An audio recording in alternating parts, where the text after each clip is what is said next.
শরীর কেমন এখন তোমার?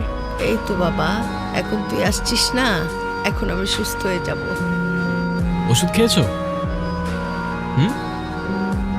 এ কি ওষুধ খাওনি এখনো তুমি?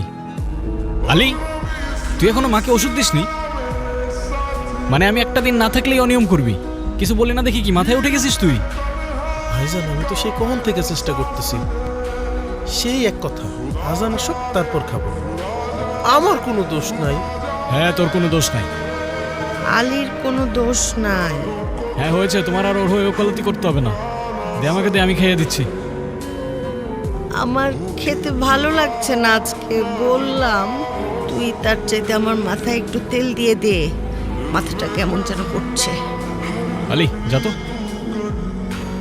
বস।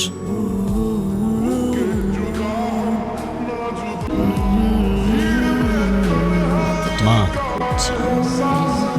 এই যে তুমি যে অনিয়ম করো, হ্যাঁ, আমার কথা শোনো না, জেদ করো, এটা কি তুমি ঠিক করো? হ্যাঁ, তোমার যদি কোনো ক্ষতি হয়ে যায় সব থেকে বেশি কষ্ট কে পাবে? তুমি না আমি? এটা বোঝো না তুমি?